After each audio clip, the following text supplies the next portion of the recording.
Apesar de pequena, eu tenho um orgulho tão grande, mas tão grande da minha coleção de livros da Dark Side Books.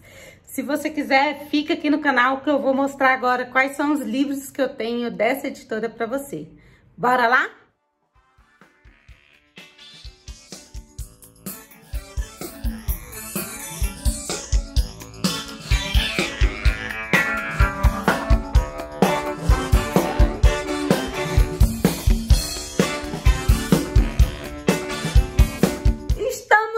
Mais um dia do Veda, e se você não sabe o que é, já deveria saber que todo dia aqui, durante o mês de abril, nós temos vídeo no canal ao meio-dia. E hoje eu decidi mostrar para vocês os livros da Dark Side Books que eu tenho. É uma editora maravilhosa, os livros não são baratos, mas em compensação, ela tem um primor, ela tem um capricho por cada edição, assim, ela tem um trabalho, assim, fantástico. Não tem um livro da Dark Side que eu falei assim, mais ou menos. Não, todos pra mim são nota 10, assim, sabe? Então, chega de enrolação e bora lá que eu quero comentar, mostrar pra vocês e comentar um pouquinho dos livros que eu tenho da Dark Side. Certo? O primeiro livro que eu vou trazer aqui para mostrar para vocês hoje é O Colecionador, do John Fowles. Esse livro, para mim, foi um divisor de águas. A gente está contando a história de um rapaz que ele era colecionador de borboletas, por isso essa capa maravilhosa e por isso essa folha de guarda cheia de borboletas. O John Fowles, ele traz pra gente esse thriller psicológico a partir das duas narrativas. A narrativa deste colecionador e a narrativa da artista, que ele entra em contato. Então, nós temos as duas visões sobre o mesmo fato. E esse livro me marcou muito, porque foi ele que me mostrou como uma história pode ter diversos pontos de vista. É uma narrativa angustiante, assim, porque a gente está falando aqui de um thriller, a gente está falando aqui de um sequestro, a gente está falando aqui de opressão e de muitas coisas pela frente, né? Como tudo da Dark Side, não tem nada muito levezinho, não, né? Ao contrário, Dark Side, a gente já sabe que tá falando da caveira, né? Do lado dark. Próximo livro é o Ecos. Gente, esse livro, ele é lindíssimo, ele é poético, porque ele vai mostrar pra gente a visão de 3 crianças e como essas 3 crianças, em momentos diferentes, elas lidam com a dor e elas... Vai falar sobre resiliência, vai falar como que a gente pode fazer para superar os nossos traumas, para a gente conseguir encontrar beleza em meio ao caos, né? E tem uma particularidade, essas crianças, apesar de elas estarem em momentos distintos, né? Elas são unidas pela música, então é um livro muito musical. E são 3 contos diferentes que são unidos pela música. Gente, é lindíssimo. Você vê esse laranjão aí, né, do corte, também muito bonito. Como tudo que a Dark Side faz, né, um projeto gráfico maravilhoso. E leva-me com você a Catherine Hyde. Ela vai contar pra gente a história do Augusto, que é um professor ali que tá lutando contra o alcoolismo. Na verdade, o livro, ele vai falar sobre luto, sobre perda, sobre transformação, né, como lidar com luto. A história do Augusto é que ele vai perder o seu filho, o Philip, e aí ele decide pegar a estrada no seu motorhome, fazer uma viagem que, na verdade, ele já tinha planejado fazer com o filho. Ele vai para essa viagem, só que o motorhome dele quebra no meio do caminho. E aí ele, buscando por uma ajuda, né, por um mecânico, ele acaba conhecendo 2 crianças lá. E essas crianças, elas, de uma forma ou de outra, elas vão acabar transformando a vida do August. Outro livro maravilhoso é o Diário de Nisha, que vai nos contar a história comovente de uma menininha que vai buscar por um lar em meio a um país dividido pela guerra. É que a gente vai estar no meio da partição da Índia. que depois de muito tempo de tensão religiosa, vai atingir o seu ápice criando 2 estados independentes do governo britânico. O primeiro vai ser a Índia, né, de maioria hindu, e o segundo vai ser o Paquistão, de maioria muçulmana. A Nisha, ela não sabe muito bem ao que ela pertence, né? Ela não tá entendendo toda essa confusão política que tá acontecendo e esse momento tão importante na história, né? Por que os hindus e os muçulmanos estão brigando tanto, né?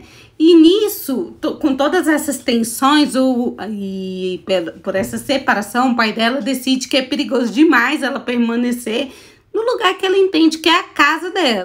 Já em O Cabo do Medo, que foi publicado pela primeira vez em 1950, a gente tem aqui aquele thriller com relação à vingança, né? A gente tem 2 personagens principais. O primeiro dele é o Max Cady, não sei como é que se fala. Mas a história é a seguinte, ele ficou preso por 14 anos, né? E durante esse tempo de prisão, ele foi nutrindo ódio pelo defensor público dele na época, que era o Sam Baldwin. E esse defensor, ele fez pouco caso como defensor dele, né? Ele não fez tudo que podia para poder evitar que ele fosse atrás das grades, né?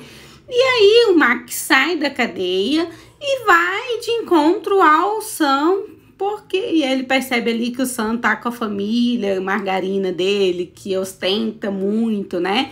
E aí ele vai atrás da vingança mesmo. Agora que ele é um homem livre, ele vem com sangue nos olhos atrás dessa vingança e do tempo que ele perdeu, né? Do tempo da família que ele perdeu. Então, a gente já tem aqui todos os elementos do thriller nessa edição maravilhosa que a Dark Side trouxe pra gente no ano passado, né? E esse livro, ele já teve 2 adaptações cinematográficas de Hollywood, né? Uma delas, inclusive, com Robert De Niro. Fica aqui, então, a minha indicação de O Cabo do Medo. Gente, esse livro é maravilhoso. Ainda não tem resenha aqui no canal, mas assim que eu puder, eu trago aqui pra vocês. Certinho? Rex, a gente tem um terrorzão mesmo, né? A gente tá falando de uma cidade, um vilarejo chamado Black Spring, e que ele esconde uma bruxa de verdade do resto do mundo. O que acontece é que esses moradores, eles estão literalmente aprisionados nesse vilarejo. Se eles tentam sair, eles começam a ter pensamentos suicidas, porque essa bruxa que eles escondem, ela fez um feitiço lá, né? Ela foi condenada à fogueira, assim como as outras bruxas, mas essa bruxa, ela consegue sobreviver e ela fez um feitiço que as pessoas não seriam capazes de sair dessa cidade, desse vilarejo, e se saíssem, acabariam morrendo, né?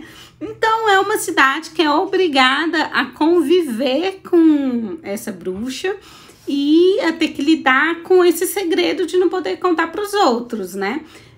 Eles têm, é engraçado porque a gente tá falando da sociedade contemporânea, eles têm inclusive um aplicativo para monitorar por onde que essa bruxa anda, né? Só que, como em toda cidade, tem adolescentes que não tem nada na cabeça e que vão achar por bem chegar uma hora lá e desafiar essa bruxa, né? A gente já sabe que não vai dar certo e essa é a trama, é o que a gente espera de Rex, do Thomas Wolfe Helvert. Eu nunca sei falar o nome dos autores, gente, foi mal. Mas é isso. Pequena Sereia e o Reino das Ilusões, que não por acaso foi a primeira resenha aqui deste canal. Esse livro é do selo Dark Love e ele vai trazer uma releitura que a Louise O'Neill fez do conto do Hans Christian Andersen, que todo mundo já conhece pelo filme da Disney, A Pequena Sereia, né? Eu confesso que eu não lembrava muito da história. Eu assisti o filme quando era criança lá, mas eu não, assim, sabia que tinha sereia lá no fundo do mar e tudo mais. E eu só fui reviver a história a partir da leitura desse livro. Que cabe lembrar que é uma releitura, na verdade, né? Então, assim, bem tenso, assim, a gente vê, porque quando a gente olha para o filme da Disney, a gente tem toda aquela coisa do romance, né? A Disney deixa a coisa mais bonitinha. Aqui não, aqui a gente tem um viés muito mais político, uma visão muito mais feminista. Então a gente tem aqui frases muito questionadoras nesse livro.